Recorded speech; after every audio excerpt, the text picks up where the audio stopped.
On June 28, 1945, the Percy Junor Hospital was opened in Spaldings.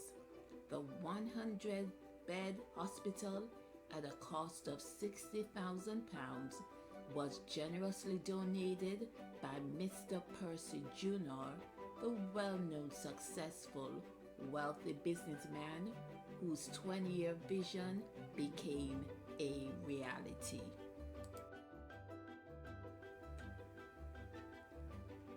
PJ, as he was affectionately called, was born poor in a rural area of Manchester with limited education. He saw the need since as far back as 1913 for a hospital in the area.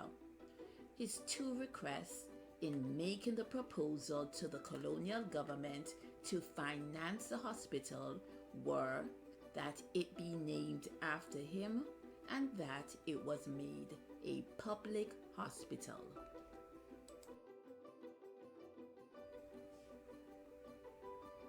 The hospital was expected to serve the needs of residents not only in Spaldings but also Northwest Clarendon, Southwest St. Anne, Northeast Trelawney, and Northeast Manchester, including the districts of Frankfield, Lorrimers, Boroughbridge, and Christiana.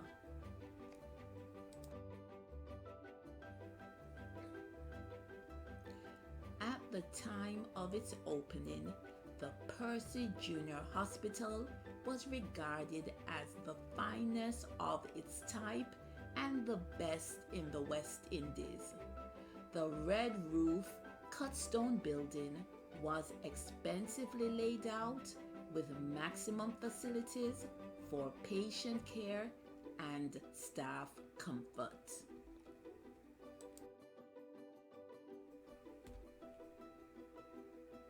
The opening festivities was attended by approximately 3,000 persons, including dignitaries and town folks.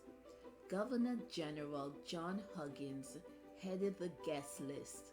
He conducted the official opening and handed over the hospital to Sir Alexander Bustamante on behalf of the residents in the surrounding areas. The Manchester and Clarendon police jointly formed a guard of honor during the festivities.